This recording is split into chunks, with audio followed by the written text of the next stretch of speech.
Quiet, numbskulls, I'm broadcasting. Welcome. You're listening to the podcast. So there I was. This is episode 63. Get the money first. Good advice, Fig. Good advice, buddy. As usual. Yes, it is. You know, Lawman does not disappoint. And that is, well, you got to listen. You got to listen to find out why you get the money first. Absolutely. Absolutely. And this is our Lawman's becoming a regular, but that's a good thing. Well, it seems like the guy has more stories than we have time. Yeah. It seems like always. It's always good to have him on. And we're fortunate to be able to bring you a show this week. Let's talk about some of the people that helped make that happen. Well, I don't know about you.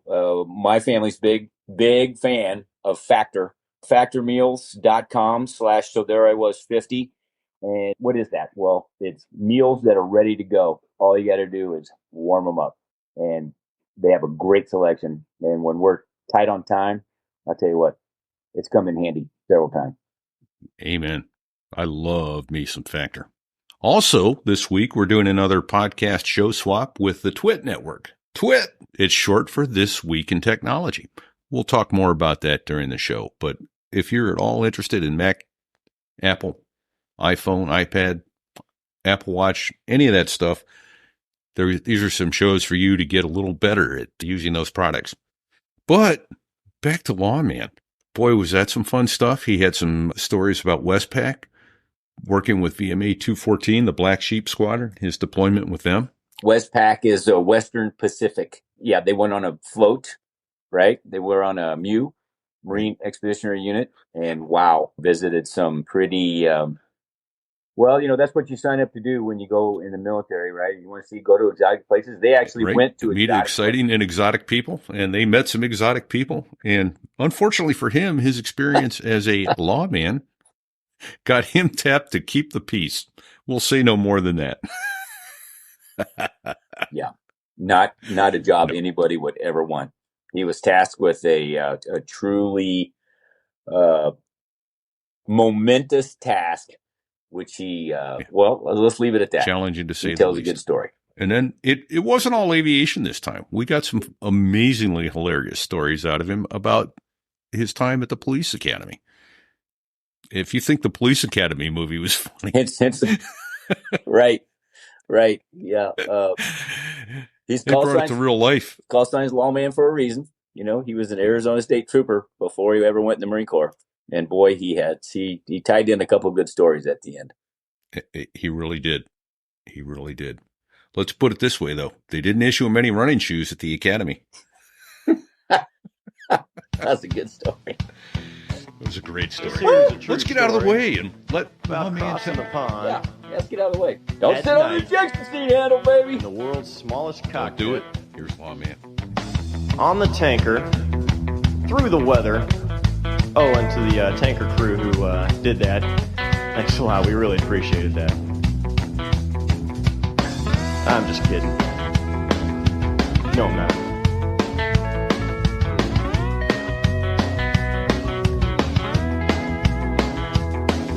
Well, there I was, crossing the pond, and you could see that I wasn't exactly fun. So there I was. If I could, gentlemen, start off with just my own personal tribute to Brian Shul, who you had on recently. Indeed. And your timing was impeccable to get that gentleman and national hero and treasure on your show. I knew Brian as well as a lot of people. As you know, he did a book on the Blue Angels. I happened to be first year pilot that year, 1994. And he worked pretty hard to get in with the team, getting his foot in the door and sell what he was trying to do, which turned out to be a great tribute to the Blue Angels over the years. Probably, in my opinion, still the very best book ever on the team and how the team works, how we fly. And his photographs, of course, are impeccable. And so I've really spent a lot of time with Brian Shul, as did all my teammates in 1994, especially Dino. You got to try to get Dino on the show sometime. He's from the majors. He's retired now. He might have some time on his hands. We need a contact. We need you to hook us up. Yeah, I'll pass it on. So Dino was really upset when I told him that Brian had passed on. He really took that personally. Did he fly almost? Did he fly almost exclusively in the backseat with number 4, or did he kind of move around a little bit? He mixed. He got some solo rides, but mostly with number 4. I mean, that's the best place to be. True, and from a camera perspective, to see the Diamond and the Delta, and then of course you got to ride with the solos to get a solo perspective. And he was working hard. He's talked about in the book. He had to work. He's an old fighter pilot, but he had to work on his G tolerance because nobody wears a G suit. If you're in the back seat, he's lugging film and camera. You're working harder in the back seat. You're not flying the jet, as we all know that. Oh, yeah. You could be a 28-year-old fighter pilot, and you're in the back seat, no G suit, doing maximum limiter pulls. So he was working really hard. He was hitting the weights, working out, trying to get to where he could stay awake for a Blue Angel air show. And he did it. Great guy, superb individual. He was quiet, flying the wall for the most part. After a while, you didn't notice he was there, but he was always taking notes, and he was doing more than we thought in terms of he took a lot of notes and wrote a great book. So that was one guy who did not know how to take no for an answer. He didn't take no when they told him he would not survive. He wouldn't take no when they told him he'd never fly again. And when the Blues said, yeah, we don't do that, you're not welcome here. And he didn't take no for an answer there either. No, he did not. His story, I know you already covered it, but phenomenal. I mean, most people would have given up. I think most people would have died probably in that jungle in Cambodia or soon afterwards. Right. They never would have flown again. Oh. But not Brian. So anyway, I do have make a quick, I got a couple of his books he gave me here. One is The Untouchables, which is a great book. Really great stuff on what he did in the SR-71. And then here's just to show you, I don't know if you saw what it looks like. That's the Blue Angel book there by Brian Shul. Yeah. So they're hard to find. Anyway, they're hard to find now. Sold out apparently. I didn't know you can't get them anymore. Anyway, that's wanted to pass that on before we started off. Well, what a great segue. Really Thanks for the So There I Was to Brian Shul. And this is Fig. Yeah. Welcome to So There I Was, which is how all great aviation tales begin. I'm in Kansas City. Where's my co-host, Repeat? Repeat here as we start off episode 63. I'm in New Hampshire. And welcome back, Lawman. Lawman!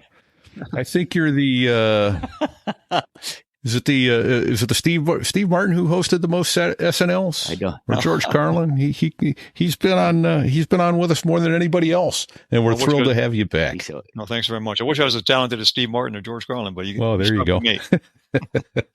So. Well, in your own way, you are, sir. Yes, you are, and then some. Yeah.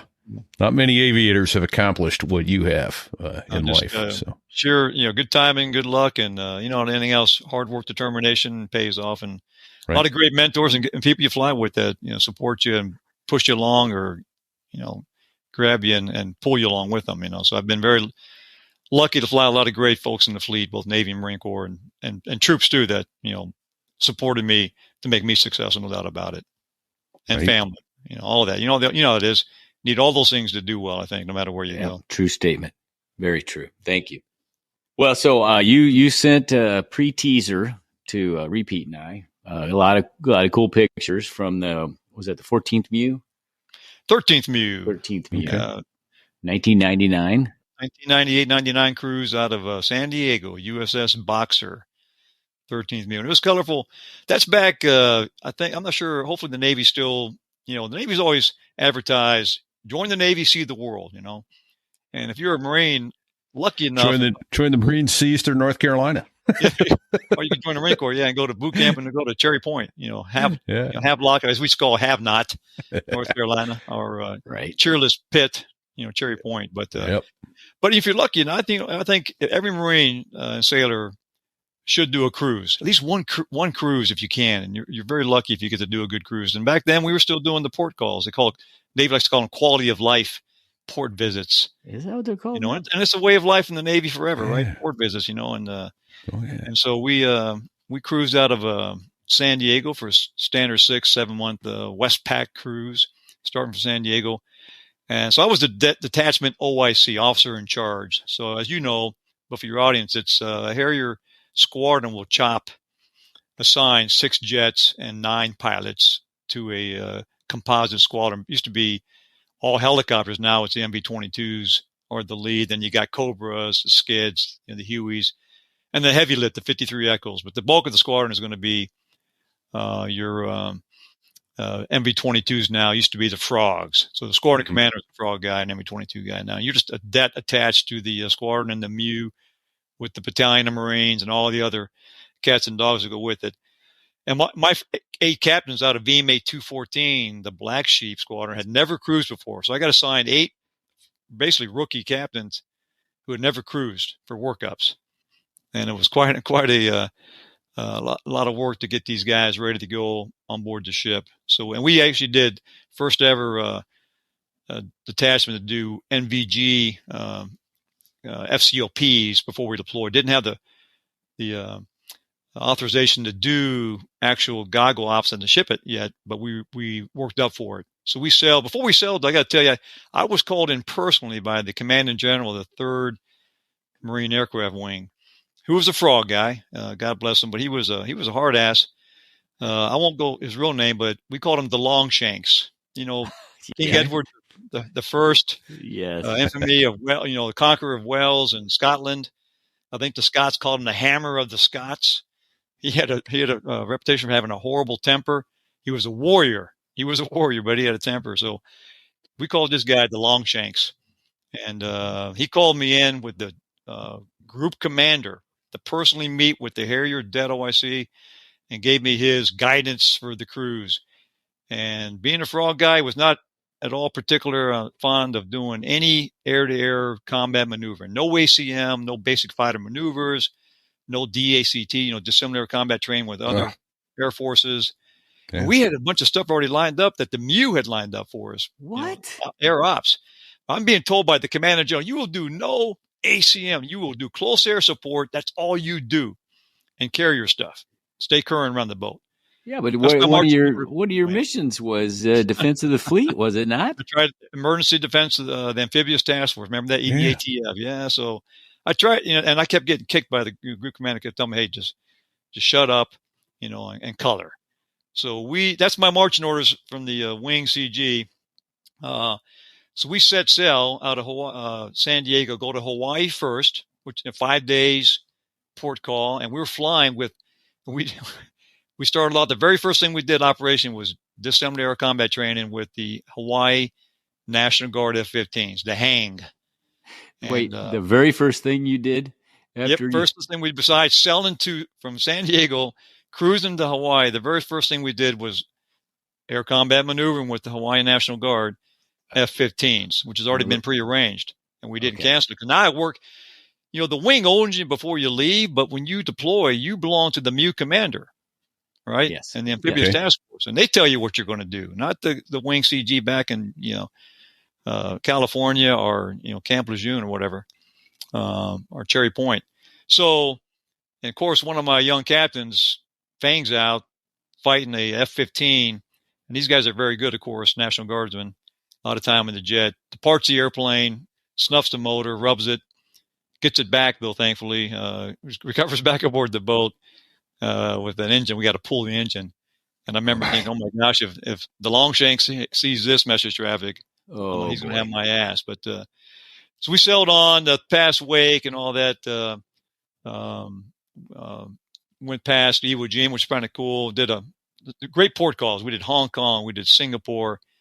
We did Phuket, some other places I'll talk about here in a little bit. But we went to the Red Sea at one point, where we met up with the HMS, which is the Her Majesty's ship. Yep. Okay. Invincible, Royal Navy carrier. Yeah. Yeah. That was down in the Falklands. Yeah. It's got the ski jump and all that. And they had a squadron of Sea Harriers, which was a great airplane. Had the radar on it, had the AMRAAM missile already, long before the Marine Corps Harrier got the AMRAAM. Very capable airplane in terms of air. They shot down a lot of Argentinian airplanes during the Falkland Islands War. So very capable pilots. In fact, a couple of the guys in that squadron were combat veterans from the Falklands. They were kind of legendary in the British Royal Navy. Well, they must have been really young during the Falkland War. Pretty cool. Yeah, they were. Yeah. So anyway, we get over there and we cross deck. We call it a cross deck. So we take our jets and we fly over to the HMS Invincible, where we did some ski jump off, which is pretty cool for my guys. And we spent about a week there, took a bunch of Marines, and having a great time. And the culture on a Royal Navy ship as compared to U.S. Navy, or take the Italian Navy, the French Navy, the Spanish. And I've trained on the Italian ships with Harrier guys. I've trained on Spanish ships. It's a whole different world. They go back, of course, centuries predating U.S. Navy, even the colonial, continental Navy. And they've got a lot of traditions that they still adhere to at sea, including alcohol. Right. You can, they consume, they eat very well on these, especially the officers on these foreign ships. And they drink. They consume alcohol almost on a daily basis. Wine for dinner. They got a bar. It's a whole different mentality. So, U.S. Navy, if you're at sea for 45 consecutive days, you get a still beach picnic and 2 beers per person, right? You guys have seen this, probably experienced this. Yeah. So if you've been at sea for 45 days in the United States Navy, you're deployed. They'll shut down flight ops, everything else. They do a still beach picnic. And I sent a couple of black and white photos from our cruise. Yeah. So those on are that. good. And you stand in line. This, going back to Desert Storm, Desert Shield on the USS Nassau, we did 100 consecutive days at sea. We did 2 consecutive 45-day beer days. And when Marines know you don't drink alcohol, hey, Lawman doesn't drink alcohol. Weeks prior to that, they're coming up to you, hey, sir, what are you going to do with your 2 beers? And the other officer, hey, Lawman, I know you don't drink. What are you going to do with your 2 beers? And I'd always give them to some meritorious Marine. So you stand in line with your ID card. You stand in front of this table in front of Navy chiefs or gunnery sergeants, and you hand your ID card, and they give you 2 beers. I don't think you get a choice. And then the guys will either sip them or they'll guzzle them. And you'll see some Marines here, some of these photographs with, I think, those beer cans, and they're hanging around enjoying their beers. So that's the U.S. Navy policy. No alcohol on board the ship unless the Navy gives it to you. Of course, some guys cheat, I think, and they smuggle alcohol in them into their staterooms and try to use some of that if they can. But the Royal Navy has it on a daily basis. So we had a great dinner one night with the Brits hosted us in the wardroom, and they serve you. Unlike the U.S. Navy, where you pick up a tray and you go through the wardroom, and they have guys standing behind there and they give you chow, and you pay almost some of that. The Royal Navy, you sit down at a table, like a white tablecloth, and these stewards come up and offer you the menu and serve you. It's a whole different world. So we had a great dinner, and then we adjourned to the bar, and we didn't know there was even a bar in the ship. It was a bar. Like right adjacent to the wardroom, there was a bar. If you had been, and the sea state was very calm, you would have thought you were at an old club at Langley Air Force Base. The bar was that nice. Wow. Teak wood or whatever it was, oak. I'm talking about a full-length bar, fully stocked with stewards or bartenders. This is, beautiful facility. And the smoking lamp is lit, so guys are smoking cigars, guys are drinking. And the next morning, this is now in the late evening, we were going to do 4 Marine Harriers, my guys, me and 3 other guys, a 4v4 against the British Royal Navy Sea Harriers. Yeah. It was like a 0630 brief. It's not dissimilar. Well, kind of, because they got a radar jet and an AMRAAM. It's a little bit. No, but I was going to say you're definitely within the confines of being this. Yeah, but I'll tell you that if you look at the wing on that jet, it's completely different. Much better turning radius in the maybe in the phone booth. Yeah, more gas, but they had the AMRAAM and experience. These guys, because pretty much all they did was fight for the most part. They're very, very accomplished fighter pilots. So 4v4 scheduled for 6:30 in the morning. I don't drink. I had a couple of Diet Cokes at the bar with the Brits. All my 8 captains are in there having a great time, and the Brits are buying them drinks and stuff. And I told the 3 guys who were flying, hey, make sure you guys knock it off, early. Hit the rack so you're ready to fly in the morning. So I made the mistake as the officer in charge, Major Hancock, of leaving the bar without dragging those 3 other knuckleheads out of there. That was a tactical error. Oops. I went to my stateroom, which I had a private stateroom, took a shower, hit the rack, woke up at 05:30, and there's a guy who knocks on your door. It's a British steward, and he's got shakes. They call it. They call it shakes, where they wake you up or get you up like an alarm clock. He's there to make your bed, prep your uniform if you want to. He's got coffee or tea and cookies or biscuits. It's crazy. Oh, wow. Hey, I'm only a major. I'm only a Marine Corps major. Yes, sir, but still, I'm assigned to your room. So he was my personal steward, which you would never get in the Navy unless you're the Commodore or the captain, right? Right. So he helped me get, he's insistent on helping me get ready. I go to the wardroom, get a quick breakfast. I don't see any Marines. All I see is some Brits. Okay, maybe my guys already ate. That's it. Yeah. They were up early. They PT'd. They ate. They're They went for a run they already worked out around the flight deck. They're excited. They're down in the ready room, prepping to fly. Ready to brief. Right. That's it. So I scurry on down to the only ready room on this ship, the only ready room on the HMS Invincible. And there's a bunch of Brits in there, intel guys. We're in the Persian Gulf, so they're going to give us a real world intel brief with southern Iraq and with the Iranians and all that, because it was a potential threat. So we get a real world intel brief, weather brief, and the only ones in there are the Brits. So like 5 minutes prior to brief time, I'm going. So your guys have already manned up. That's what it is. Well, no, yeah, they're prepping their flight gear. They're cleaning their visors. They're cleaning their masks. They're whatever. So I go. They're ready to go. Brits will look at me like, now it's 3 minutes prior to brief time. Hey, where are your other chaps? I go, hold on a second. I'll be right back. So I run back down the berthing area, and I find a British steward in a white smock or something. And I go, excuse me, do you know where the Marine captains are berthed? I had no idea what rooms these guys are in. It was just follow me. So he goes, pounds on this door, and nobody answers. And he pounds on it. I go, do you have a key? He goes, yes, sir. I said, open the dang door. So he opens the door with this pass key, and the very first thing I see is one of my guys naked, passed out on the floor, not even in a rack. No. And he is bare ass naked. He's briefing in 1 minute. He's one of the pilots scheduled to fly, and he's literally naked and passed out. The other guys are comatose. I can't get anybody even to wake up. They're gone. Every one of them, all 8 guys are out of the fight. I had to go back to the radio and tell the Brits, hey, I'm sorry, gentlemen, we're not going to make this brief.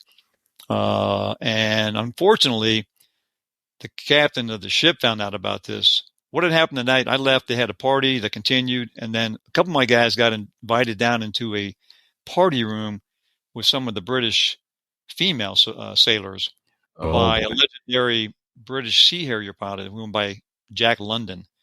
He took them down there. I guess they had beanbag chairs, negligees, there was alcohol involved, and these guys had a good time.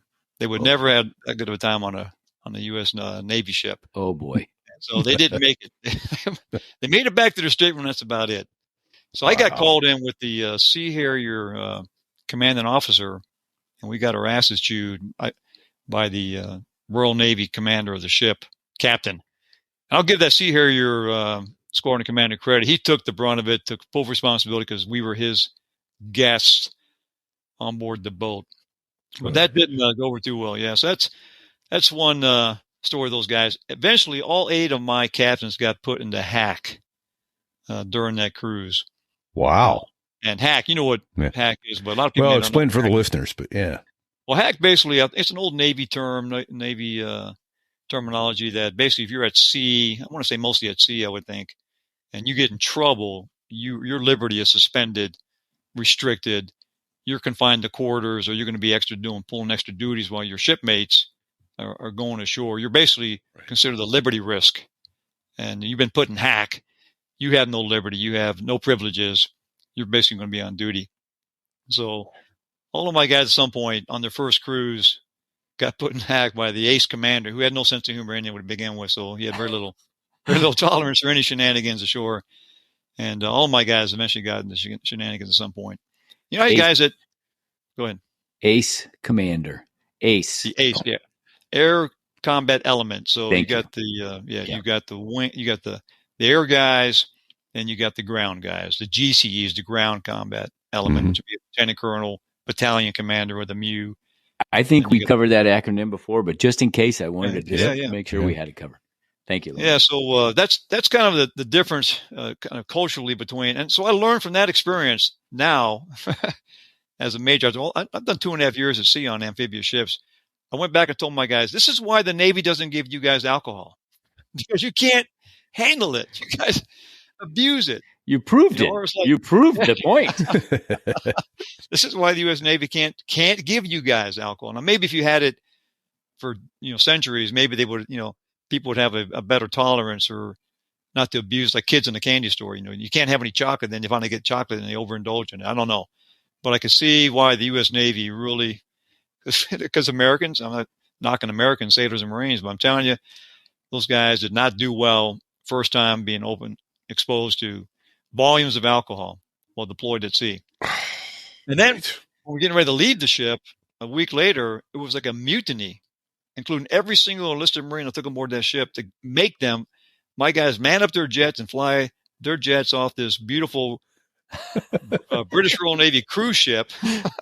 Yeah, Royal Navy cruise. So they have to leave at gunpoint there? Get off my boat. Back to the USS Boxer. We don't want to go back to the Boxer. The Boxer sucks. I know it sucks, but you're getting your asses back to the Boxer, including the Marines. Get on board those helicopters. They flew some 53s over to offload the Marines back to the Boxer. It was basically a mutiny. Order these Marines. Get back to the U.S. Navy boat. We're going back. Oh, come on, sir. It was a different world. I had just a flash there. I can relate. We took some airplanes when we Westpac down to Australia for 45 days. And at the end of that time, we had a hard time rounding up our troops and getting them to get back on the KC-10 to go. Oh, yeah. Yeah. Oh, yeah. It looked like we were leaving Cherry Point again. All the young girls on the ramp crying. Oh, yeah, yeah. All those, tell you, the Navy's got it. If they can do a quality of port, visits, it is a great selling point. I've had some great port calls all around the world, courtesy of the United States Navy, that I would not have had maybe being a land-based Marine fighter attack guy or an attack pilot, or certainly maybe not being in the U.S. Air Force. So the Navy hopefully still doing some of that when they can on these cruises, giving their sailors and Marines on board the ship a chance of some of these great port calls, see the world. So we went, Hong Kong was great. Singapore, I got to tell you about Phuket, Thailand is kind of you ever been to Phuket? Not once. No. Anybody on even civilian liberty on vacation? Never. Phuket, Thailand is a adult playground. It's a great beaches, of course, anywhere in Thailand. Beautiful beaches, beautiful women. The food's awesome. So Phuket, we did a 5-day port call coming to Phuket. And I had all kinds of plans. I think I'd signed up for mountain biking, some other, MWR activities that they would try to line up for the ship's company and the Marines and sailors, go do something besides hang out on the beach or, party. Yeah. So I had all kinds of activities lined up. But about 2 days prior to pulling into Phuket, the MEU commander, full board colonel, Big Duke 6, we'll call him, called me into his office, and the Commodore was there also. So the Commodore is essentially a Navy captain, 06, but they call him Commodore if he's in charge of multiple ships. So he had 3 ships in this amphibious readiness group. So he's in charge of 3 ships, about 5,000 Marines and sailors total on these 3 big deep draft boats. They called me in and they said, "Hey, Major Hancock, we understand you're a former police officer." I said, "Yes, sir." And they said, "Arizona Highway Patrol." I said, "Perfect. You are now the senior shore patrol officer for the 5-day visit into Phuket, Thailand." No. My stomach went, "Oh my God." That doesn't sound good. Nah, it's not going to be good. I knew it wasn't going to be good. You could not be a popular person doing that, I don't think. Not only that, and they said, "And here's your marching orders." This is from the MEU commander. And the XO of the MEU was a Harrier guy named Magic. You know Magic? Yes. Why do I know? Yes. Yeah. I won't say his name, of course, but Magic he's sitting there as a MEU XO. And they're telling me, "Here's your marching orders. We pull into port 5 days. We leave in 5 days. Every single Marine, every single sailor is back on board these 3 ships. Nobody's in jail. Nobody's locked up. Nobody's dead or forgotten or UA. They don't miss a movement." I think we're going to Kenya after that. And the U.S. Embassy doesn't get called. The U.S. Consulate never gets involved. You keep the peace between the locals and the Marines and sailors. You do whatever it takes to keep our Marines and sailors out of trouble. And we're going to assign you a lawyer from the ship with a briefcase full of money. We're going to give you a Thai driver, a car, and a cell phone. and a hotel. You'll be everything provided by the MU. And your job is to keep these Marines and sailors out of trouble and pay fines if you can to keep them from getting locked up. Got that, Major Hancock? I said, yes, sir. So we pull in the port. Actually, don't pull in the port. There's no deep draft pier size. So we basically, anywhere you pull, you anchor offshore a little bit. You get the Liberty boats to run back and forth. Portage ashore. Okay. Yeah. Exactly. So we're doing Liberty boats. They put the ramp down on the Boxer. The very first people off on an LCAC or a Liberty boat was me and the Shore Patrol guys. Like basically military police. In fact, I think I have a Shore Patrol armband behind me. Okay. So we all get ashore, and everybody's got these armbands. We're going to be in civilian attire, no uniforms. So I kept my little Boxer Shore Patrol badge armband. They gave us an abandoned police station right on the beach. So we muster there at the beach with all the first shift of Shore Patrol. And the only guy missing is one of my guys, a Harrier guy. And I'm going to change his name here to protect the innocent a little bit. I'm going to call him Jimmy. So Jimmy it's not his real call sign. So Jimmy is like, Bueller. Yeah. Out of all the guys, this is a mix of chiefs and officers and senior enlisted. The only guy missing is my guy. He's not there. So the orders are, hey, you guys all pair up, disperse, wear your armbands. You see trouble, try to, dispel it. Keep Marines and sailors out of trouble. We get a major problem you can't handle. You call me. I gave my cell phone number. You find me somehow, get the word out. I will be there. Dismissed. I call back to the ship. Hey, we're ready for you. And they sound Liberty. And they start coming ashore, right? By the thousands, right? You've seen this. Liberty, all hands Liberty. And Phuket is an adult playground. You got everything you can imagine there. Sex, drugs, the cabaret, which is basically katoys. You know what a katoy is? No. She, male. Jeez. It's oh boy. Very very popular in Thailand, where young men are partially transformed into women, maybe full transformation in some cases, transvestites. Not. I'm just saying that's the way it is. It's a very accepted way of life there, and they call them katoys, I think, locally. Okay. And all of them are very beautiful. Their features are very pretty. They wear makeup, the hair, they have breasts, they look and they dress. From a distance, especially at night, and you've been drinking, you're looking at a beautiful Thai girl. I'm not kidding. Right. You got to be careful. And they have cabarets. They do shows like Las Vegas type shows. That's very popular with the Europeans over there in Phuket, Thailand. They got nude beaches. Everything you can possibly think about, you can get in Phuket, Thailand. So Liberty sounded. I'm walking around after a couple hours. It's still daylight. This is a nightmare. You've painted a nightmare for you. Yeah. There's a Shore Patrol, head of the Shore Patrol. Oh, God. Major Hancock. So I see in this crowd of people near the cabaret on the street, this packed street with bars and pubs and everything, I see Jimmy, my guy, the Harrier guy, with this beautiful Thai whore. Oh, I mean, she is drop dead gorgeous. Oh, boy. I'm thinking at least 18, 19, but she was, and I think I was told they bust in. They didn't have enough prostitutes, sex workers, if you will, to work 5,000 extra Marines and sailors, if you will. So they bust these women in from like Bangkok to augment the locals because there's a lot of money to be made in 5 days. So he's with this beautiful Thai whore. I'm going, Jimmy. He sees me. He's got a beer in a hand. He goes, hey, Lawman, how you doing, sir? I go, get over here. He brings over his woman. I go, you're on duty. You missed muster. He goes, no, sir, I got duty tomorrow. I said, no, you missed muster. You're on duty today for 10 hours. Oh, come on, sir. Bullshit. I'm on duty tomorrow. I said, no. I had this armband. I said, here's your dang armband. You go find, staff sergeant, gunnery sergeant, such and such. You team up with him. You're on duty. Ditch the beer, ditch the whore. Come on, sir. Look at her. Oh, my God. I said, I don't care. Kiss her goodbye. You're on duty. Oh, come on, sir. So I dismiss him. And about 2 hours later, I get my first frantic call from somebody. We got a problem. Sir, you need to come down here. So my Thai driver, who's also my Thai interpreter, takes me to this little strip of motels off the beach, like little rooms you could rent out. And there's a big crowd, all Thais, no Americans in sight, just me, my lawyer, the Thai driver, and very upset crowd. And in the middle of this crowd is this beautiful young Thai girl who's very disheveled, crying, very upset. And I said, "Oh, it's Jimmy's whore." Jimmy's I whore. recognized her. Hey, girl. I'm writing that I go, down. "What's Is that a going on show here?" title? That's Jimmy's whore. It's Jimmy's whore. There you go. So I said, "What's going on here?" And some people speak English, but mostly it was Thai interpretation. So I'm getting this through the interpreter mostly. He's saying, "Sir, this girl have sex sure? with 5 Marines. Oh, yeah. 5 Marines." Always Marine. I'm thinking, okay, there's more sailors here than Marines, but you're sure. Yeah. It was It's always Marine. Marines. It's I'll Marine. tell you, all 5 days is almost always Marine, not Marines. They say Marine. Yeah. So 5 Marine. She have sex, boom, boom, with 5 Marine and no pay. They run away, no pay.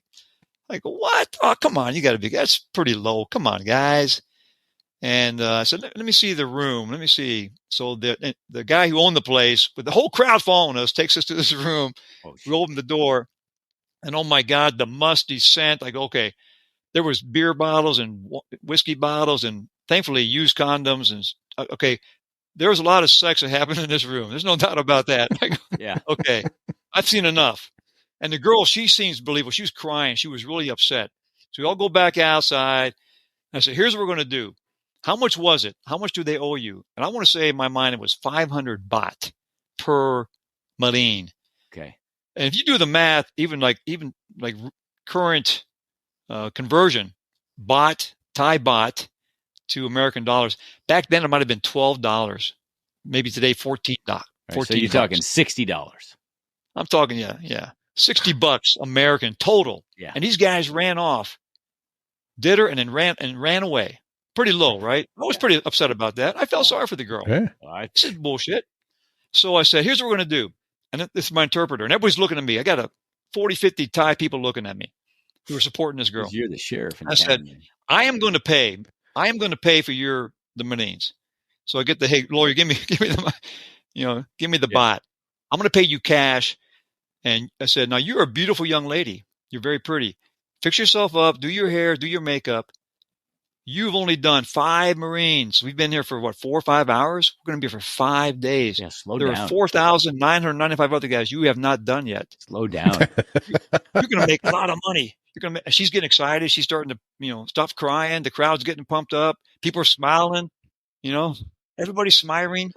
Everybody's smiling. I guess, God, we're going to get canceled. we give the cash out, and I'm sorry. And she's happy. And I say, here's the deal: get the money first. These Marines and sailors will always pay you what you want up front. Get the first. And I taught her that in English. And we're kind of pimping. And everybody's happy. So I walked away from that experience going, you know what? Here's Major Lawman. Yeah.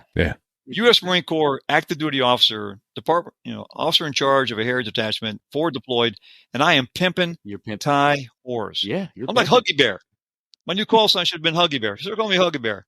Because you know what? For the next 5 days, that's all I did. Every disturbance I had for 5 days, every single one of them was relative to a Thai prostitute and a Marine or sailor. And it was always about the money in the end. And so I would question the Marines or sailors, hey, did you have sex? And it was always about the money. Afterwards, when the act was done, did you have sex? Did you engage in sex with this young lady or whatever? Yes, sir, but. I don't care about but. Did you? Yes. How much was it? 500 baht. Pay her or whatever, 500 baht. Now, pay the whore. So I wanted to make this little translation book. I could have handed out to everybody. Had 2 phrases in English to Thai, Thai to English. Pay the whore, get the money first. So that was it. Okay, I think we got a new record in about 90 seconds. We've got That's Jimmy's Whore, Get the Money First, Huggy Bear, Pimping Thai Whores, and Pay the Whore. Thai Whore. Pay the whore, get the money U.S. first. Marine Corps Major, Pimping Thai Whore. I'm telling you, that's what I did. I had to butter them back up, get them. The Commodore and the new commander said, keep the peace, right? Yes. Yeah. Keep everybody happy. Everybody's happy. So later that night, Jimmy's involved again. I run into Jimmy the 3rd time. So U.S. Marine Corps Harrier pilot, smart guy, and he's pretty capable. Another disturbance. There was a fight. So I get over there. My driver takes me there, and there's a big crowd again. All Thai, Jimmy, and a Marine, young Marine. I could tell. Was Jimmy on duty? Haircut. Was Jimmy on duty? He's still on duty. He's still on shore patrol. Yes. Okay. This is the same night. Okay. Right. Oh, wow. Jimmy's on duty still. Shit. This is the first day we're there. Yeah. This is not the way you want to start. Nah. So what had happened was this young Marine turned out to be a lance corporal with the battalion landing team. So he's a grunt, 03 rifleman, right? Yeah. Hardcore, hard charging young Marine, trained to kill the enemy. Pretty aggressive young guy when you want him to be, right? Yeah. You want aggressive young guys when you need him to be aggressive, right? Yes. So he mates up with some prostitute in an alleyway, dark. He's been drinking, of course. Alcohol's always involved, and she propositions him for a sex act, which he agrees to, which she performs on him in the alleyway. When it's done, he reaches down to kind of touch her crotch area. And gets what turns out to be a package. CBU? CBU? Cock and ball unit? Cock and ball unit. Yeah, instead of a cluster bomb unit, yeah. Yeah. He grabs what is very clearly a mail package, and he freaks out and starts, because this girl will look pretty, and she had breasts, and in dark with alcohol. He thought this is a good-looking Thai girl. Oh, no. He started to beat the hell out of her. So, of course, some locals jumped in on him, started beating on him, so it's a melee. They kind of break it up. We get there. And Jimmy's, so I got this I got this. So the Marine's pretty upset. He said, "Hey, I didn't know it was a dude. I'm not paying. That's bullshit. That's false advertising." False advertising. And Jimmy's like, "I understand, Marine. I agree with you. You got, basically you had sex performed on you by a dude." That makes you what? Who do you want to tell what that does to? that make you? Oh, yeah, exactly. So, Because this is the 90s. I understand, Marine. I'd be upset too because you weren't expecting that. I got that. So we're going to take care of this for you. Oh, sir, I appreciate that. What are you going to do? We're going to pay your Thai prostitute, your male he/she Gatoy prostitute with the Commodore's money, ship's money. What? Okay, that's cool. That's great. I appreciate that. I ain't paying that. It was 500 baht again or something like that. Yeah. But all I need is your ID card. Well, what ID card for what? He goes, well, I got to log this in. We got to make it, put in the log that Lance Corporal Joel Blow Smith received oral sex from a male transvestite and refused to pay. A fight ensued. So we're using ship's money to take care of this legal action. He's got a document where the money. And I need your sergeant major's name and your commanding officer's name. And your unit. Oh, what? You're going to tell my commanding officer and sergeant major? Yeah, we got to tell what happened. Oh, hold on, sir. How much was it? Was it 500 baht? The guy almost broke his arm getting his wallet out and throwing money at this. Funny how that worked, right? Yeah. So Jimmy did a great job handling that little incident, if you will. But that was my job for 5 days. I don't think I did anything else, believe it or not. So no mountain biking, no beach time. No beach time. I got I'm not kidding, maybe 2 to 4 hours sleep per night. You can imagine if you were in charge of 5,000 Marines and sailors who were in a party. No. Take Vegas times 10. Yeah, no. Vegas times 10. This is Las Vegas without every single one of them. Yeah, this is Las Vegas without law. I mean, really. Yeah, exactly. And so a lot of them, of course, we put them back on the boat, and they never came back off the boat. Our job was to get them back on the boat. They're not coming back. Their liberty is secure. And some, of course, you're dragging them back. They're passed out, comatose. But you got to think about it. You're Lance. You're some kid from Dump Truck, Iowa, 19 years old, didn't have a girlfriend, pimply faced kid, never had a girlfund in high school. Now you're in Phuket, Thailand. Everybody loves you all night long. 500 baht. Oh yeah, for 14 bucks. You're all of a sudden you're out long time. Love you a long time. And you are a friggin' rock star. Yeah. So can I assume?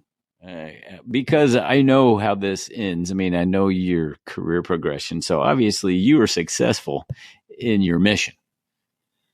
That was a lot of work. We thank goodness we sailed at the end of that port call, and every single Marine and sailor was back on board those 3 ships. Some in pretty bad shape. But they were on board. They were on board. The embassy wasn't involved. There was no embassy never got called. Consulate, nobody's in jail. Because you know what happens sometimes? You go overseas and you got Marines and sailors locked up in a local jail or prison. Oh yeah. Right. Even in Mexico, you guys been to Yuma, right? Yuma, Arizona, training or stationed there. Yep. tell you a quick story about that. I was base commander, and we had a squadron deployed, actually from Cherry Point, Harrier guys, deployed to Yuma. And we told the commanding officers, this is 2005, 2008, there was a lot of issues with border issues with Mexico and the United States at that time. And we say, hey, Mexico is not off limits per se, but we strongly advise, do what you want to do as a commanding officer, but you got to have some restrictions about liberty in Mexico. Just be careful. Yeah. Buddy system and all that, if you do it at all, and about where they go. Do not leave the tourist areas. Stay near the tourist areas, because they kind of protected. The Mexican tourist areas are protected by the local businessmen who want to see American tourists come, right? Right. They want to protect that interest. It's bad for business for Marines to go down there and get rolled. And they're not going to allow a lot of shenanigans to go. So anyway, these 3 Marines from this squadron snuck out of the barracks late at night, got a ride down to San Luis, Mexico, which is right across the border. Yep. And instead of staying there near the border bars and all that, having fun, they heard about a disco party further into the town. They got a cab, went to this disco, and a lot of good-looking young Mexican girls there dancing, Mexican nationals, and these Marines started hooking up with some of these girls, and the locals didn't like it. The local dudes did not like that very much, and there was a fight ensued, spilled out into the parking lot. These Marines are getting jumped, and one of them got away, assuming his buddies were right behind him, but they weren't.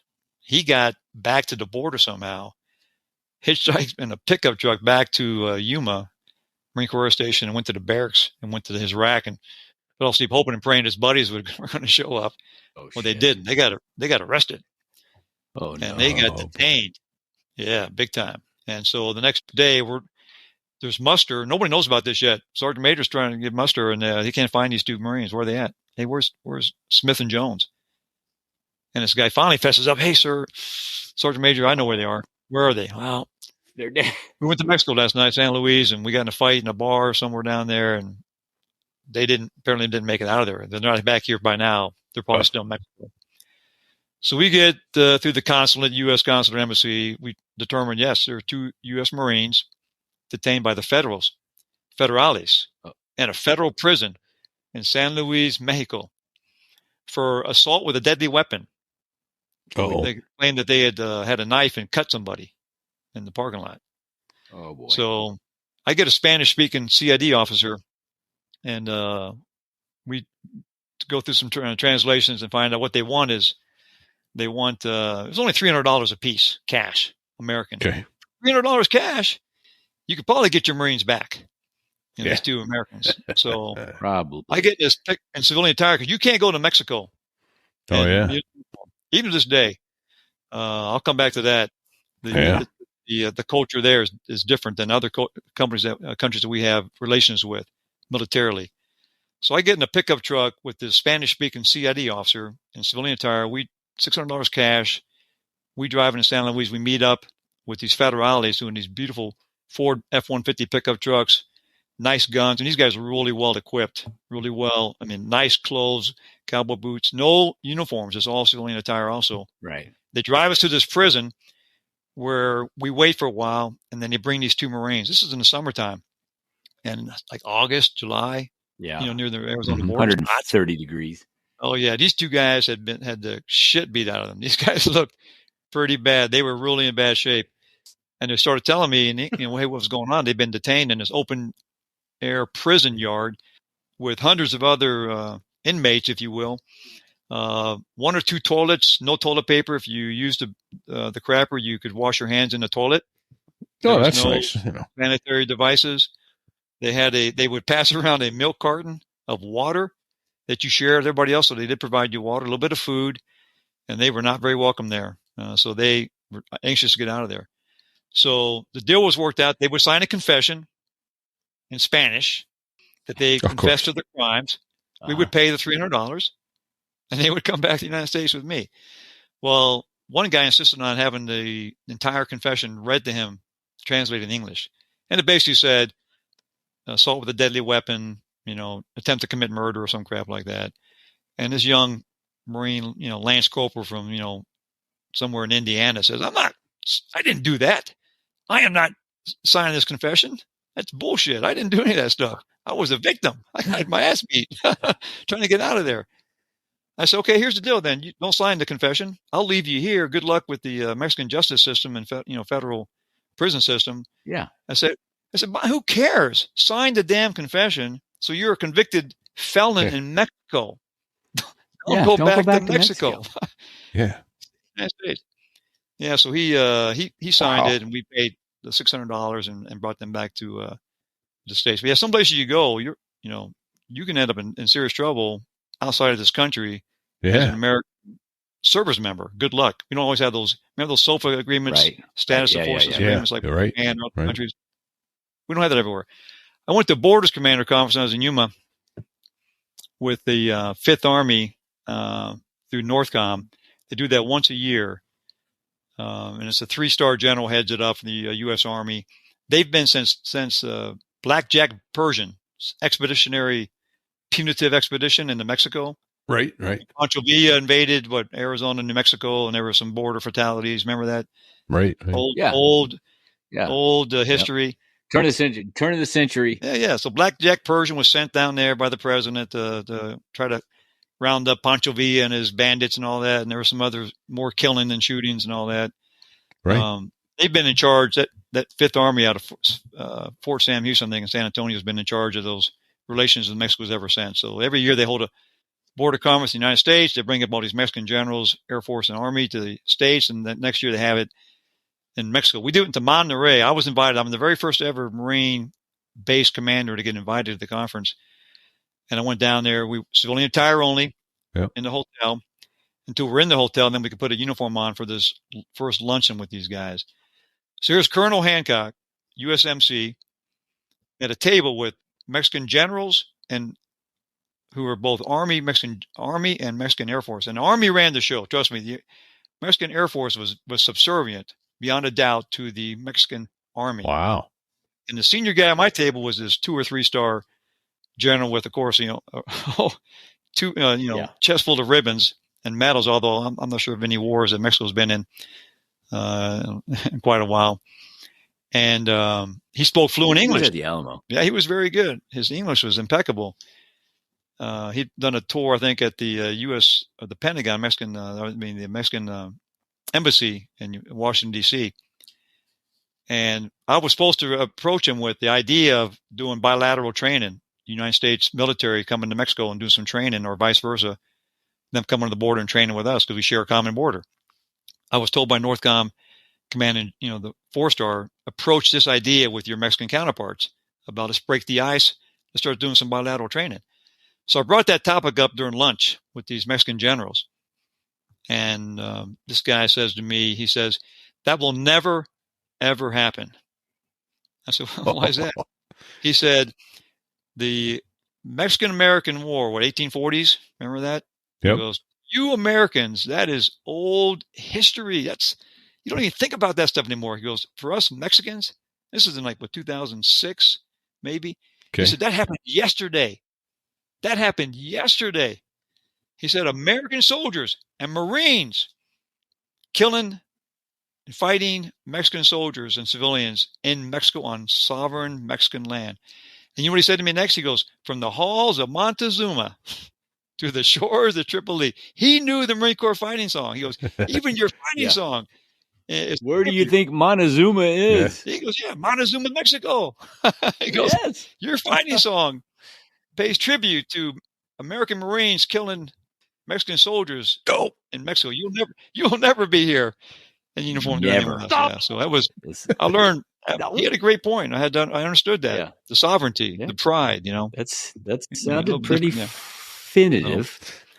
So that's funny. Holy That's cow. Awesome, man. So you got back north of the border safely in spite of the short memory. Yeah, I of did. The Mexican colonels and generals. That's awesome, though. They were great hosts. They were very friendly, very, very gracious. Sure. But I understood the history there, and I got that. Give a little grief there. Hey, Lawman, did you turn over command of the base to a guy whose name rhymes with Shukuk? Sure did. You betcha. He was a TBS classmate of mine. Great guy, yeah. And in flight school, You still in touch with him at all, or? No, I haven't No, I lost. The last thing I knew, he was a dean at some little private college. After he retired, that's what he did. And I think it was somewhere in the Northeast. Okay. Yeah. I've lost contact with him over the years. Yeah. Myself. Yeah. Another great American, great guy. So, yeah, I was very fortunate to have that. That's a good 3-year tour. If you want to fly airplanes and have a good time and not deploy. and not deploy. There you go. Exactly. Yeah. Yeah. So, yeah. Let's stop and take just a couple minutes to remind folks that if you want to help out the show, you can. You can help us by visiting the folks that help make this show possible every week. Hey, Fig, have you heard about Factor? It's America's #1 ready-to-eat meal kit. They deliver these amazing meals straight to your door. Oh, really? That could be a game changer for us pilots constantly on the go and all. Absolutely. And during the prime spring season, when we need convenient meals to fuel us for our flights, Factor can be a lifesaver. No more worrying about finding wholesome food when we're in a hurry. I couldn't agree more. With Factor, we can skip the grocery store, skip the chopping, the prepping, and have so much time. Just imagine the convenience of having ready-to-eat meals. And the best part is that their meals are fresh, never frozen, and ready in just 2 minutes. No need to sacrifice taste or quality when we're pressed for time. That's true. Plus, they offer different options to cater to our dietary needs and goals. If we're watching our calorie intake, they have calorie smart meals with around or less than 550 calories per serving. And for those days when we need an extra boost of energy, their Protein Plus meals with 30 grams of protein or more per serving will come in handy. It's perfect for keeping us alert and focused during our flights. Absolutely. Repeat. With Factor's diverse menu, we don't get bored either. They have options that fit different lifestyles, including keto, vegan, plus veggie and more. It's like having a personal chef. Don't forget the add-ons. We can supplement our meals with breakfast items like their delicious apple cinnamon pancakes or replenish our snack supply with their assortment of 45 plus options. That sounds like a dream come true. Not only is Factor a convenient choice, but it's also a sustainable one. They offset their delivery emissions, source renewable electricity, and even offer sustainably sourced seafood in their meals. Oh, that's fantastic to hear. So let's head to factormeals.com/SoThereIWas50 and use the code SoThereIWas50 to get 50% off our first box. It's time for us to enjoy delicious meals without the hassle. I'm with you, Repeat. Code SoThereIWas50 at factormeals.com/SoThereIWas50 for 50% off your first box. Let's savor every bite and keep soaring through the skies with full bellies. Cheers to that, Fig. Here's to fueling up, saving time, and conquering the skies with Factor by our side. Next up, we have a great recommendation for you all. This Week in Technology, better known as the Twit Network. When it comes to Apple, these guys know what they're talking about. Leo Laporte of the Twit bought his first Mac over 40 years ago in 1984 and has been an Apple lover ever since. That's probably why they have 3, not 1, not 2, but 3 Apple podcasts on the Twit Podcast Network. The oldest, of course, is Mac Break Weekly. Started almost 20 years ago, Alex Lindsay, Andy, Jason Snell, and Leo talk about the latest Apple news. They are Apple fans, but not Apple fanboys. They call it as they see it, and sometimes they're even a little hard on Apple. They also do a show called iOS Today with Micah Sargent and Rosemary Orchard. If you're into iPads, iPhones, Apple Watches, or the Apple TV, you'll love iOS Today. And then, of course, there's Hands-on Mac, inside tips for Micah Sargent on getting the most out of your Macintosh every week. Expert analysis, helpful advice, and entertaining discussions. Go to twit.tv/Apple to find your next favorite Apple podcast. What else you got? Any more fleet stories, or want to talk about Harrier stuff? Fleet Harrier stuff. You know what? What was the joke or funny story you told when you got asked to tell a funny story about your time with the Highway Patrol in your Blue Angel interview? Geez. You remember that? Oh my goodness, yeah. Yeah. Well, that's kind of embarrassing. That's not. So at the end, we're not about embarrassment here. Yeah, no, I know. So at the end of your 4-month academy, Highway Patrol Police Academy, which was at that time was in Phoenix, Arizona. They eventually moved down to Tucson. I had done pretty well because if you can PT and you can drill and you have good discipline, you can do pretty well in the academy. So I was, I think very highly regarded as a cadet in the academy. And then the very last thing you do, it was a lot of fun. You get to shoot a lot. Some guys are woodchucks, they're just hitting splinters, they can't put rounds on paper. They're woodchucks. I was raised by, I mentioned before, my granddad was a Green Beret, so I could shoot. I was raised to shoot. So you could shoot. And the driving was fun. They give us these old beat up highway patrol cars, and we drove on this place called the Foggy Bottom near Luke Air Force Base. It was basically old World War II abandoned runway. So miles and miles of asphalt. And you're either driving a car or you're changing tires. They had a semi truck out there full of spare tires. And you're chasing an instructor. He's the bad guy. So you're with an instructor in your right seat. You're driving, chasing this guy. I mean, reckless speed of heat, crazy stuff. And they had the oil slick. It was a lot of fun. So Academy, you got to drive fast like a maniac. Got to shoot, some hand-to-hand combat stuff. But all that first day stuff and all the other law stuff. But at the end, culmination was like the graduation exercise, and they called it stop and approach, where you were given these scenarios that you didn't know nothing about. So we're wearing jeans and T-shirts. We had your gun belt on, of course, blanks, no live ammo. Yeah, that was very careful. All these patrol cars, that same place, these abandoned Air Force runways, and you would be assigned an instructor to come up to, okay, Cadet Smith, and you'd walk up and he'd say, here, he had a clipboard and he'd read you a scenario. Here's all you know. Because sometimes the police officer, you don't get a lot of information. You get a call, right? You know what you know. And then see how you handle it. And it could be something very simple to a felony where maybe violence is involved. So they told me before we started this, 3 or 4 day exercise, we think you're going to do pretty well. So we're going to hold you off to the end. We're very confident you're probably going to sail through this thing. So, hey, appreciate the vote of confidence. So guys, I'm watching other guys called out and going through all these scenarios, and then you get graded. And I think you had 5 events, and you had to pass 3 out of 5 to graduate. Okay. You had to pass 3 out of 5 of these events, scenarios. So like day 3 is almost like the last day. They finally, hey, Hancock, get up here. So I go up there, and I got this guy, and civilian. He's a trooper in civilian attire, and he says, here's a scenario: you're in a patrol car, and you get a call for a disturbance at a rest area. There's a fight at a rest area on the highway. So drive this way, and sure as heck, down off the in the dirt off this runway was this the make believe rest area, and there's a couple cars there, and there's 2 guys rolling around in the dirt beating the shit out of each other. They're all actors, They're cops or they're dispatchers.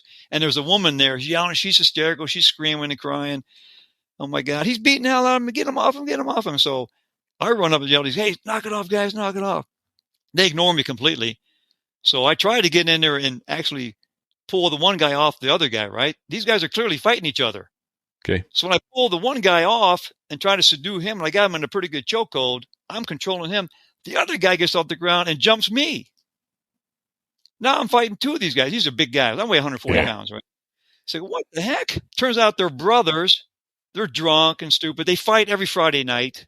It's the wife of the other girl's the wife of one of them. This is like a reoccurring thing. And I'm in the middle of this family fight now. And these guys are, they're not really beating them, but you're kind of punching me a little bit. They were having a party and you weren't invited. These guys probably got a total of 400 pounds of mass and muscle, and they're all over me, 140 pound, cadet. And I'm not winning. I'm not doing well. And so one guy pins me down, and the wife is also sitting on me, and she weighed about 2 1/4 herself, maybe. She's on me too. The other guy jumps up. His name, I'm not making this up because I just used it, but his name in the scenario was Jimmy. So Jimmy jumps in my patrol car. Because you remember the guy who's evaluating me, he's not really there. I'm a solo patrol. Right. He jumps in my patrol car and starts driving around us in circles. Honking the horn. And he's a cop, so he knows he's turned the siren on. And he got the lights going. And he's yelling out the window, look at me. Or he's on his brother was Jimmy. Look at me, Jimmy. I'm a cop. Oh, no. And he's making fun of me. It's embarrassing. Yeah. And I did peek up at the evaluator. He's got his clipboard, and he's shaking his head, and he's making notes. I go, this is not going well. I am not controlling this situation at all. And so I finally, out of desperation, get free of the other asshole who's got me pinned down. I do break free from him. I still have my service revolver, strapped to my hips on a high-res holster with a thumb brake. And in my mind, this really sounds bad. This guy's got my patrol car and he's got my shotgun.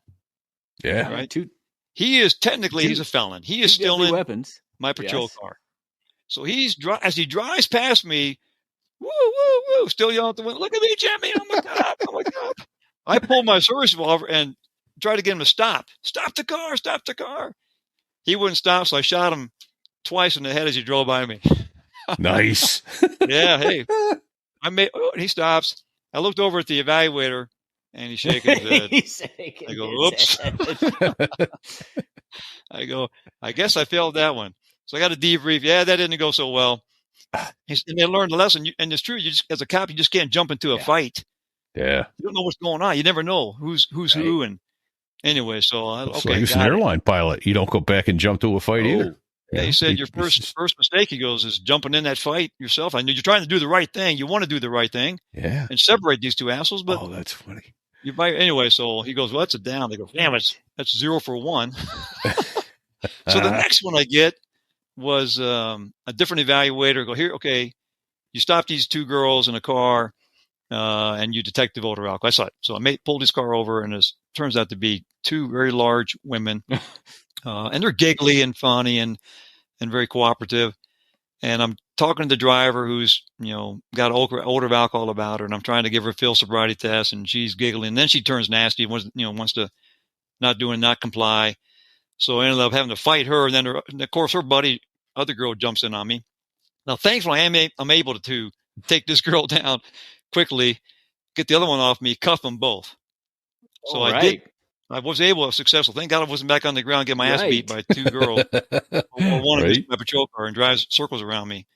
So I got, and the guy shaking his head. All right, he's like, he's smiling. Okay, and the evaluator, hey, I'm doing pretty well on this one. And I get him in my patrol car, and this car had a cage. So I did a cursory pat down. And with women, you have to be very careful as a police officer. Even back then, of course, you can't grope women, right? Right. You got to be careful because they can accuse you of molesting them. There's a fine line between weapons pat down, cursory pat down for weapons or search, and groping. Yeah. So I knew that. So I was using the knife hand because she had very large breasts, and I'm doing my knife hand through her cleavage, and cursory pat down. I put them in the car. I've got them both cuffed. Situation's under control. I made the call to dispatch. I've got two, we called women 101s in the car. You got to note the time, and when you get them in the car in their custody, because they can't make false accusations. And as I'm driving away to go to the pretend jail, after a few minutes, I got shot in the back of the head. Oh my gosh! There's a blank round goes off, and the evaluator says, "Stop the car." I go, "What the hell?" I turn around, and one of those females, the one with the really large breasts that I'd done this cursory knife edge pat down, it pulled out a 25 auto. She had this. I thought was kind of bullshit. She had a handcuff key. Known criminals do that, like paper clipped or safety or pinned to her shirt. She was able to uncuff herself, pulled this 25 auto from her bra. Wow. And shot me in the back of the head. Now you're 0 for 2. So I'm 0 for 2. This is not going well, Lawman. Not going well. I got to pass the next 3. Anyways, which I did, thankfully. I got through the next 3. I thought, okay, that's a kind of a fine line. There's a little bit of BS there where she happens to have a handcuff key and a gun. But the whole point was they said you should have got the gun. I guess she couldn't have hurt you. You gotta do a little more groping. You got to be more. And the truth is, that was a great lesson because a couple years later, as a state trooper by myself on the Arizona Highway Patrol, I did run into at least one, maybe 2 women who were armed with a similar weapon. A lot of women like to carry in their bra, small semi-autos, like 25 auto ACP or 30, 32 or something. Yeah, not uncommon. So anyway, I did. Number 1 is don't leave your keys in your cruiser. Yep, there you go. Unless number 2 is don't even trust the 101s. Oh yeah, the 101s. Yeah, and you got it. And on that segment, I can tell you one more quick story about that the Highway Patrol. So I stopped this lady one night between Coolidge and Florence, Arizona. It's a rural Arizona. It's almost midnight, and she's driving from Florence towards Coolidge, desolate highway. And I pulled her over, and because she's left the center on the dirt, left the center doing like 35 and a 55. Okay. That late at night I think it was a Saturday night, it's either going to be a sleeper, but most likely a drunk, right? Yeah, Okay. doesn't sound good. I walk up and I make contact with her. Gun hand's always free, flash on my left hand, and it's just a very attractive, maybe 40-some-year-old woman in the car in an evening gown by herself. And first thing she's doing is trying to light a cigarette. Very first thing, which is a telltale sign of alcohol, because you're trying to chew gum or put candy in your mouth and light a cigarette. You're trying to mask the odor of alcohol. Bingo. I know that. That's instead of being concerned, why did I get pulled over? So she's desperately trying to light a cigarette. I watch her light a cigarette. I make contact, get her out of the car. When I have her get out of the car, she's leaning against the car. She can't walk without leaning against the car. And she's a very petite, attractive lady. And she's very polite, very cooperative. I get her back by my car and try to do a field sobriety test. Now she starts to get uncooperative. You know who I am? I'm not going to say her name here, of course. But let's just say her last name was Pretzel, because it sounds like that. Yeah, I got your driver's license right here. I know exactly who you are. She says, and my husband is a very prominent citizen in Pinal County. Okay. He was a very wealthy landowner and cotton farmer. And she was actually a high school teacher in Coolidge. I said, you know who my husband is? He'll have your ass. He'll have your badge. You can't touch me. I'm getting in my car and going home. I said, no, you're not. So it became a fight. I ended up fighting, taking this lady in an evening gown down to the dirt on the side of the road and cuffing her behind the back. I didn't have a cage, so I put her in the right front passenger seat with me. And when she started crying and complaining that the cuffs were binding her behind her back, so I felt sorry, felt pity, and I violated a departmental policy that got her out of the car, took the cuffs off, and the second fight, it starts. So I got to fight her the second time, take her back down again, because it was a ruse. She played me. I get her back in the car a second time. She's kicking my windshield. She's spitting on the car. She's gone berserk. I called for a wrecker. I can't leave her car there. Local wrecker shows up from Chevron station. He knew her. He goes, you know who you got there? I go, yeah, I got her. He goes, man, I know she's very well connected, very prominent. She's threatened to have my job, my ass. She just called me every name in the book. Said, you're going to be a witness to what you see here. So I had him fill a witness statement to her screaming, yelling, disheveled look. He towed the car away. I started driving her to the Florence, Pinal County Sheriff's jail, back to where she'd come from. She told me she'd just come from the judge's wedding reception. The judge's son had gotten married. The local judge. Yeah, the judge she's going to be arraigned in front of. Yes, probably. His precinct. I'm taking her back to his precinct. She'd been a guest at his wedding reception, son's wedding reception. Oh, boy. And she made sure I knew that. So about 2 blocks from the county jail, when she knew, son of a bitch, I'm like a 22-year-old state trooper. This son of a bitch is taking me to jail. He's going to take me to jail. She changed her whole attitude, got very sweet and demure, and said, my husband is out of town for the next few weeks. He said, if I can use these words here, she said, I'll be careful here. She said, I can be, and this is the exact word she used, I can be a pretty darn good whore for you while he's gone if you don't take me to jail. Oh, my God. She's offering me sex in lieu of an arrest. I'm going, and again, she was an attractive 40, then we called a cougar, right? Yeah. So she's offering what, would seem to be sincerely offering herself to me in lieu of an arrest. Of course, she's been drinking. She's not thinking straight.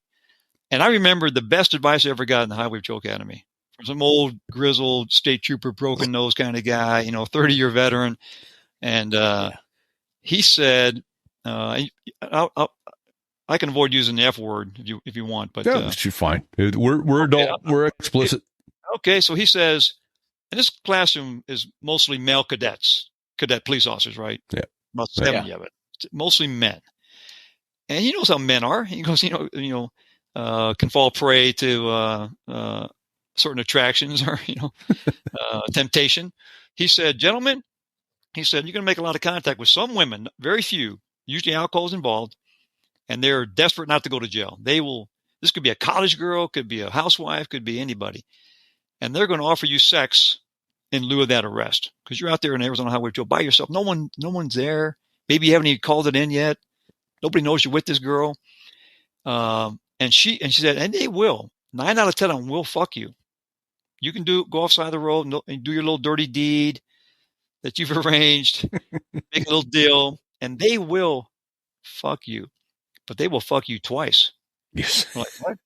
He said, usually a few days afterwards, maybe the next week, maybe even 2 weeks down the road, buyer's remorse. They're worried about their husband finding out about it. They feel guilty. They feel like they didn't have to do that. Whoever. Now they feel like you took advantage of them. Right. Or someone convinced them, they tell their girlfriend, oh, that guy took advantage of you.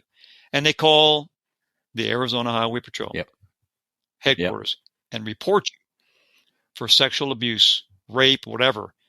That you, instead of arresting them, you compelled her to have sex with you.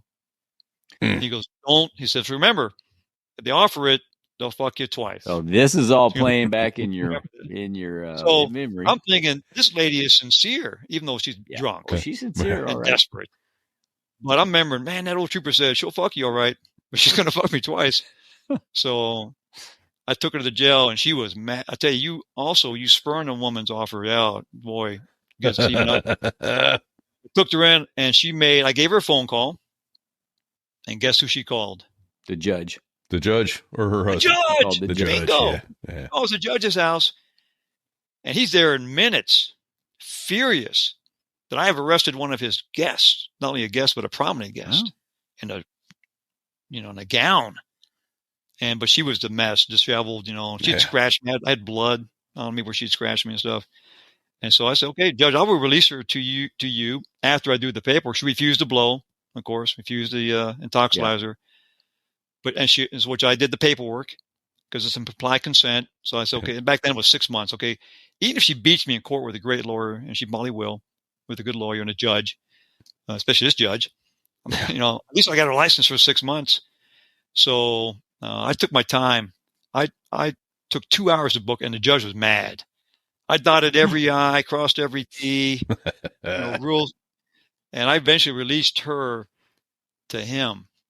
And he was upset about that. I did my report. A couple of days later, my sergeant, who's a really smart veteran trooper, calls me in. He said, hey, you know who you got here? I go, yes, sir. He goes, this is going to get ugly. This is going to get ugly. It's political. Because the county is political. The sheriff's department is political. Yeah. Highway Patrol, we're not. Yeah. He says, what we're going to do, though, is we're going to request a change of venue. She's not going to get a fair trial, or you're not going to get a fair hearing in Pinal County. We're going to request a change of venue to Maricopa County, and because the judge came and saw her in her drunken, disheveled state. Yes. Cussing you out. Jailers made statements. So we got to change to Maricopa County. And of course she pled it out. Never. So true story, about maybe 2-3 months later, I'm working day shift, same area, Coolidge, Arizona, pull over this nice white Camaro, good looking blonde, maybe 20-year-old girl, make contact. Officer Hancock, Arizona Highway Patrol, see driver's license, registration, proof of insurance. I get her driver's license, last name, Pretzel. It's the daughter. I go, bingo. I go, no way. And then she looks at my name tag, a little brass name tag. She says, Hancock. It's you. Officer Hancock. You're the son of a bitch that arrested my mother. I said, yes, that was me. She goes, you know what I'm going to tell you? You can probably be surprised to hear this. That was probably the best thing that ever happened to her. I go, what? She goes, yep.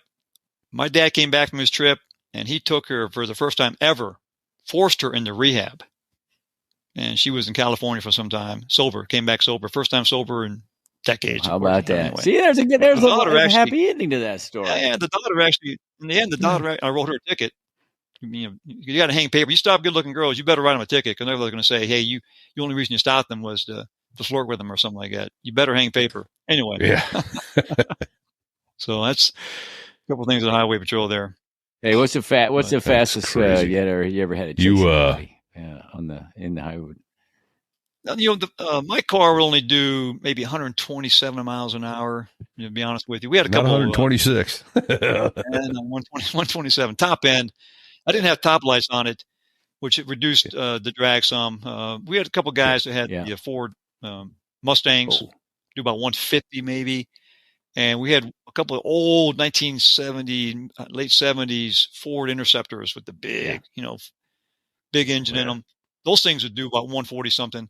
but you got so That's fast at a 140 something. That's a lot of mass in that big in those car. cars. It is. The doors, I'm not kidding, the doors, I'm like some kind of vacuum effect thing. The doors would start to expand and open up on you. You can start seeing a gap in the doors. But if you're going to crash at 140 miles an hour, you want to crash in a big Ford, not the Ford Mustang, not the Mustang. But, you know, I did several pursuits, which are kind of fun. And you always want the bad guys, like being in a fight. You don't want to be bingo fuel when you're starting a fight, or Joker. Right. Joker minus in a fight. You want a lot of gas. So if you got, I got a couple of high speed pursuits in Arizona desert where you're, please God, thank God I got three-fourths of a tank, and you can go a long way. So your car would go as fast as most cars out there, faster than a lot. But the fastest thing out there is what? Motorola. That's 186,000 miles a second. second. You outrun me. There's always somebody out. Light. You're moving, and so I can always call ahead, and somebody else is going to be ahead of you. And some guys are going to wreck their cars too, or their tires are bad. They just can't drive. They got shitty tires on a hot Arizona day, but they can't drive. They're going to wreck, and they're going to come back to you. Then you're also thinking at the end of this, if you don't have a backup yet, and now they're pulling over, which happened to me a couple of times, like an Interstate 8. Now they're pulling over. They're compliant. Now they're pulling over. You're going, son of a bitch. I don't want you to stop yet. I want a backup. Keep going, because now it's maybe 3 or 4 guys in the car. In the middle of nowhere. And you. Yeah. So now you got to handle it by yourself. Who are these guys? And maybe you know the car is stolen, something like that. Maybe you don't know why they're running. So, and I'm trying to think what it was. Many years ago, you told me another piece of advice. One a big dude on the force gave you was essentially don't bring a knife to a gunfight. There you go. Yeah. You know. Did I tell you guys a story about the Valentine's Day fight I had with a guy in the reservation? I don't think so. How? So that's okay. Here's I think a decent one. So I'm a full-time student in Arizona State when I'm in the highway patrol. So I got class usually. I work night shifts mostly, usually 1600, 4 o'clock to midnight, or 1800 on a Friday, Saturday to 02. So this was a Valentine's Day, was a weekday. My last semester at Arizona State. It's midnight. I'm driving towards Tempe through the reservation, Pinal County, the Gila River Indian Reservation, to go towards Tempe. I'm going to go spend the night up there, and I have class the next morning at 7 o'clock. I get behind this car by itself, middle of nowhere, 35 miles an hour again, kicking off the shoulder, left to center. I go, oh my God, don't tell me. No, I don't, man, I'm looking at it's a drunk. I can't ignore it. You can't ignore a drunk. Yeah. I got to pull the guy over. Yeah, exactly. So, dang, I don't have, here must be 2 hours. I want to be another 2 hours of work. Some lights and siren make contact, and he doesn't pull over. But he's not speeding up. He's doing 35 miles an hour. For the longest, I'm in pursuit. Woo, woo, woo, woo. And this guy won't stop. We're driving down the road for quite a while. I'm on with radio with dispatch, Tucson radio, telling him I'm in pursuit at 35 miles an hour, just whatever the car, describe the vehicle, Arizona plate, such and such. Then he turns, we're on the reservation. He turns onto a dirt road on the reservation. No street signs, no street lights, just a dirt road off the 2-lane state highway. Now, I'll back that up by saying I've been on the patrol maybe a couple, 2 or 3 years, and if the Indian police officers, and this is the Sackatone, Arizona, Gila River Indian community, great guys to work with, really honest cops. If they thought you were an honest, and I'll be blunt here, honest white cop, honest white state trooper, they think you're a good guy. Your heart's in the right place. You're not discriminating against whether white, black, Hispanic, Indian. You're doing your job honestly. They would recommend you to the tribal council and the Gila River Tribal Indian Police. You come in there, and the tribal council would swear you in as a tribal police officer. So I had authority. I got a badge of ID. Yeah. I had authority to arrest Indians, Native American Indians, on the reservation, which does not go well with a lot of Native Americans. But I had to book them into tribal court. Okay. Take them off the reservation. If I got them on the reservation, I had to book them into the tribal court, take them to tribal jail. So I could arrest Native American Indians on the reservation, sovereign territory, which is very unusual. Yeah. So I'm pursuing this guy on the reservation on a dirt road, no idea, no street signs, and he finally pulls over about maybe a quarter mile from some lights down the road. Walk up, real stout, shorter than me, but stout, probably weigh about 2 1/4. And make contact, and I've been pursuing this guy, but I walk up, hand him my service revolver, flashlight, and he's sitting there. Hey, what? And I can tell he's been drinking. You can tell the glazed look, eyeballs a little bit. And I tell him, hey, get out of the car. And he won't get out of the car. I say, get out of the car. And he opens the door and he immediately reaches under the seat. Oh. So I drop back, drop my flashlight, pull my service revolver, which is back then we carried Smith & Wesson, six shooter. Yeah. And I draw down on the guy, thinking, what's he coming out with? He comes out with a table leg, like a big wooden table leg with a metal dowel on the end of it, like you would unscrew from a table, like a coffee table. About so big, like a club. And he's coming at me, he goes, hey, I live. And he's pointing right to those lights. I live right there, so I'm going home. And you ain't stopping me. I said, I'm placing you under arrest right now. Turn around, put your hands on top of you, and you're under arrest. He goes, no. He goes, I'm not going home. I will beat the fuck out of you with this stick. So he's coming at me with this club. He's swinging at me. I'm like, oh, my gosh. And I believed. It's one of those, shoot, don't shoot scenarios. Yeah. What are you going to do? So I thought, I believe this guy. I believe he probably does live right down there. He's like, he can see his house from where we are. And I backed up because he's drunk. He's slow. I reholstered my weapon, pulled my mace out, which is curb, very potent police type stuff, chemicals. And then I've seen videos they would pay like prisoners in the state prison $5 to line up and get maced with this stuff to see how it worked. And 9 out of 10 guys are going down. 1 second shot, nape of the neck kind of thing, you are done. Snot flowing, you can't see, you're done. I took this, I used 4 fists of the entire game. I doused this guy, I gave him a head and shoulders treatment.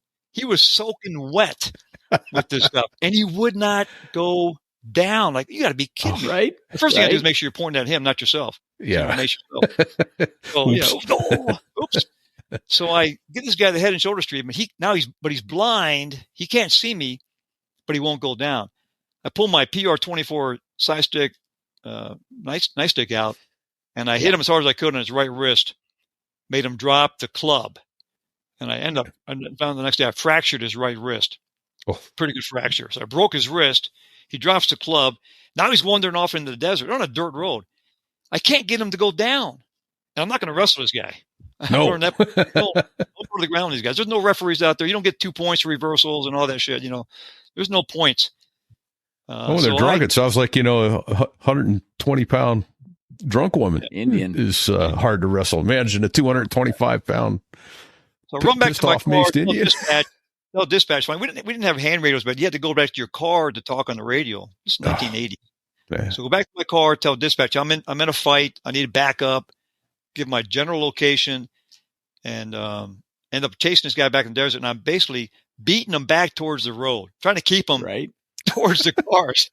Otherwise, he's going to just go off in the freaking desert at night. So I get him back kind of towards the road, and 2 Indian police officers show up from the local Indian tribal council. These are big guys. And they're beating on him. And then another state trooper from the freeway comes off, big guy named Brian. I forget his first name only. He's a 6'2", 6'3" guy. We're all welling on this guy. It took all 4 of us to finally get this guy down. Well, yeah, because you got all the mace on you. We were all blowing snot, couldn't see because of the effects. This guy, the mace. Oh, it's coming off of him onto you. Yeah. Oh, we're all blowing up trying to put him on my patrol car, and I had to drive him to the Indian police station with my windows down so I could see because I was the effects of the mace. Yeah. We book him in that night. After I go class, back the next morning after for class. the tribal judge for the initial appearance. They bring him in a wheelchair. I'm not going to class now because like I told you, hey, we're going to have initial appearance, so come in. So they bring him in the next morning. He's in a wheelchair. All his membranes, his eyes, are swollen and reddish from the effects of the chemicals, and he's got a compound fracture in his right wrist. He's been the shit beat out of him. And I'm not a scratch on me. I'm in a fresh uniform. The tribal judge looking at me. But I had statements from the Indian police officers to back this up. He goes, okay, put his ass in jail, wait in court. Officer Hancock, you're dismissed. So no hard feelings. Well, I did my report, turned it in my sergeant, and about a week later I get a call from my sergeant upon reads my arrest report. And I had the stick, the club as evidence, right? Yeah. With my report. He calls me in. Come see me right now in the headquarters. We call it the 103. Come see me at the 103. Yes, sir. So I drive over there in the Coolidge headquarters. My old sergeant, grizzled old veteran, said, am I reading this report right? That this guy, you pursued him, first of all, for like 20 minutes, and then he takes you in the dirt out in the middle of nowhere in the desert, and he pulls his club out, threatens to take your head off with it, starts coming at you, and you holstered your service weapon, backpedaled, and maced him, and then fought him for like 20 minutes before backup got there? I said, yes, sir, that's about the gist of it. He said, if the Arizona Highway Patrol wanted you to run away from suspects like that, they would have issued you running shoes instead of a handgun. He said, next time, shoot the son of a bitch. He said, it would have been justified shooting. If he'd have hit you, what would happen then? I said, well, he was drunk. He didn't. I said, he was slow. I was able to get away from the guy. I said, I truly believe he did live a quarter mile up the road. Anyway, so. There's a lot of potential. They would have issued you running shoes. Episode titles from this interview. I could listen to them all night. I know. Amen. I know we need to wrap up. Yeah. Well, my. That was great stuff. Guys. Hope I didn't get carried away and anything there, and hope I didn't offend anybody. As usual. You know what? If somebody got offended by any of those stories, that just makes me sad because those were really good. All right, appreciate it. It's real life, you know. Yeah, we lift the shows explicit because we do use some salty language here and there, but it's real life, and that's the real stuff, man. These are great stories, and it's so much fun. It does my heart so much good to get on here and talk with you guys and reminisce. Thank you. Great seeing you guys again. Man. And I've enjoyed all the other episodes. So you guys had some tremendous guests on board, and I'm humbled by a lot of your guests, no doubt. Well, and we're humbled by you being here with us. Your shows have been amazing. So we're glad to have you back over and over. Hope you'll come back some more. Man. Get us in contact with Dino because we want to hear the other side of this. Dino, and another guy you might want to talk to, Oscar. You know Oscar. Yeah. He's got some great stories, great experience on the fleet. A4 Mike's Harriers, war veteran, and also a pretty cool ejection story out of Nellis Air Force Base you might want to hear about. It's kind of cool. Oh, okay. Oscar's another, I think, great, funny guy, witty. Well, let's get him on. Let's get him on here and get his stories. I got his contact information too. I can pass on to you. That'd be perfect. Yeah, thank you. And you already mentioned Scorch too. You already talked. You any luck with Scorch? Have you talked to him at all? The astronaut carrier. Yeah, no, I know who he is. No, I've reached out to him a couple times. So Scorch, if you're listening by any chance, by all means, we'd love to have you on. I'm just trying not to be annoying. I've reached out to him a few times, and he's. Let me make a plug. I'll see if I can't make a plug for you guys. He'd be good. Love to have him on. So, in the meantime, we got a couple other thank yous to get out of the way. And I don't mean to say it like that because we truly are grateful. First and foremost to Dave Hamilton over at Mac New Lips today. Mac Geek Gab. What's Big said. And also the Gig Gab and the Business Brain. Great shows. Highly recommend you listen to them. Please patronize our sponsors. They help bring this show to you every week. So by going to them, you're helping us. We have a glossary on the website. So if we've come up with a acronym that you would like to see on the website, please let us know. If you want to get a hold of me, I'm repeat@sothereiwas.us. How do I get a hold of you, Fig? Fig@sothereiwas.us. Yeah. And don't forget Sticks @sothereiwas.us. Also, he's helping us out and he's trying to help us put together show 75, which is going to be trying to get people interested in aviation, help point them in the right direction. Fig, what are you wearing? What's that on your head? Well, it's some of our merch. I have a So There I Was ball cap. And also, I finished my beverage, but I drank it in a So There I Was koozie. Yeah. Hold it closer to your face, I think, so it can focus on it. If for those watching on video. There it is. Nice. Yeah, I've got a So There I Was shirt. We've got t-shirts, hats, ball caps, bikinis. I tried the bikini on. It looks a little weird on me, but I think it'll look good on my. Does the bikini say "on time, on target" near the bottom? Ooh, as a matter of fact, that's a great idea. We need to work on that. But it should. It says "So there I was." So there I was. So there I was. Oh, that's even better. That's actually better. Oh, Yeah, in a way. You were actually there. You were actually there. Better. Yeah. Oh my! Thank you for that. I appreciate that. Yeah. Now we are going to get canceled. I don't know. Or some guys might say, "I wish I was." Yeah. So there, I wish I was. Yes. Yes. Thanks to all the pilots over at Patreon. So there I was.us/Patreon to help support the show. Something that helps keep the engines going. We're very thrilled to have all the pilots over there contributing every month to help keep the show coming to you. Yeah. Thanks, gents. What do you hear, Fig? Anything? Well, that's the two guys that make the Air Force sound good. F-16 pilots in the band Dos Gringos. The Dos Thanks Gringos. for letting us use their music, and they were a great interview, and they've got great music. They do indeed. And we are thrilled to bring you these shows every week. Thank you, Lawman. Thank you, Fig. I couldn't ask for any better people to sit and chat with. So much fun. Always glad to be here.